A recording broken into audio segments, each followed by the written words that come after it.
Guyyaa tokko Qurupheetu qocaa gaaffii gaafatte. Yaa qocaa, isaan tokko utaaluu 10 tarkaanfattaa maaliifii jettee jecha qoosaatiin gaafatte. Jennaan qocaan mana koon baadhee deemaaf malee utuun akka kee leexaa ta'ee dachaa keen utaala ta'a. Maalitti beekta jettee deebifteef jedhama. Al tokko tokko ba'aan ofii akka argan akka hin utaallee akka barbaadanitti akka deebii hin laannee akka namaan deemuu sana akka hin deemnee nama godha. Warra ofiin agarreef garuu kun hin galu. Utaalanii akkuma isaan utaalan akka ati utaaltuu barbaadu. Garuu dachaa isaanii utaaluu akka dandeessu quba hin qabani. Ni bubbulti malee iccitiin suuta deemuu kee guyyaa tokko ifa ta'aafi. Dhugaadhumatti kun ergaa jabaa fi ergaa baay'ee cimaa of keessaa qaba.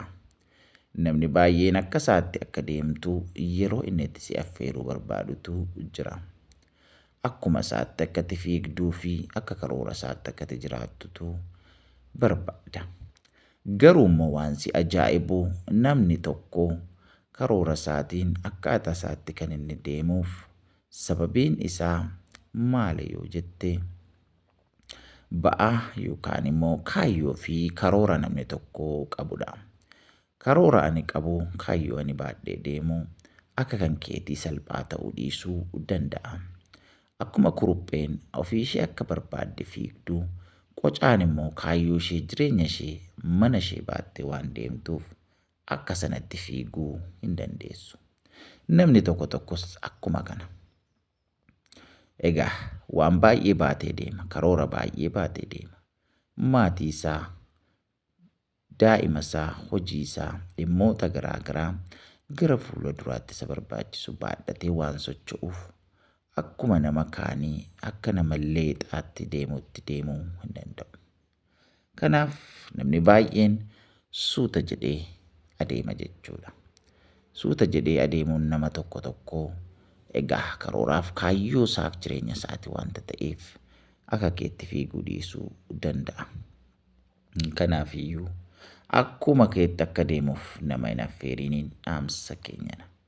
Egaa dhimmi qocaaf quruphee kanaa waan salphaa hin fakkaatu. Ergaa guddaa of keessaatii qaba. Kanaaf ergaa kana nama hundumaaf sheerii godhaa, qoodaa fi biraan ga'aa akka namni hundumtuu dhaamsa kana argatu ittiin ga'aa isiniin jenna. Baay'ee isin jaallannaa, baay'ee isin kabajna. Kun miidiyaa isinirraa barattan Gonfoo miidiyaadha. Yeroo hundumaa dhaamsa garaa garaa irraa argattu. Dhaamsa ganama galgala guyyaa osoo hin jenne. Kan biyya keessaa, kan biyya alaa. Dhimma amantii akkasumallee dhimma hawaasummaa garaa garaa irratti waan irraa barattan hedduu irraa argattu. Kanaaf subscribe gochuun maatii nuuf ta'a isiniin jenna. Baay'ee isin jaallanna. Akkasuma hiriyoota qabdan hundumaaf qoodaa akka isaan subscribe godhan immoo jajjabeessaa isiniin jenna. Waaqayyo bara keessan, jireenya keessan, umurii keessan hundumaa haa eebbisu. Nuuf eebbifamaa, nuuf galatoomaa. Baay'ee isin jaallannaa. Waaqayyo baraaf jireenya keessan eebbisu. Warra kaayyoo isaanii, warra dhimma isaanii, warra gara fuula duraatti waan isaan barbaachisu baatanii socho'an, baatanii adeeman akka taanu Waaqayyo nu haa gargaaru. Callisnee akkuma nama kaayyoo hin qabne, dhimma hin qabne, akka nama leexaa qofaa deemutti akka hin deemne Waaqayyo nu haa gargaaru. Akka quruphee dugda qullaa fi gurra akka qocaa suuta jedhanii kaayyoo fi karoora ofii baadhatanii qabatanii deemutu irraa filatama. Waaqayyo isin eebbisu. Kaayyoon keessan, hojiin keessan, karoorri keessan isinirraa akka hin baane jabaadhaatii qabadhaatii wajjin imalaa isiniin jennaa. Imala kaayyoo, imala cichoominaa, imala milkaa'inaa akkasin deemtan immoo shakkii hin qabnu. Kanaaf namni kamiyyuu imala isaa keessatti imala gatii isa baasisu otoo hin taane imala gara fuula duraatti milkaa'ina isaaf ta'u akka inni adeemu abdii qabna.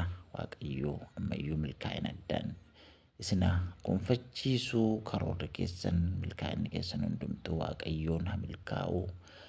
Warra milkaa'an warra mataa ta'an malee warra eegee ta'an hin ta'ina.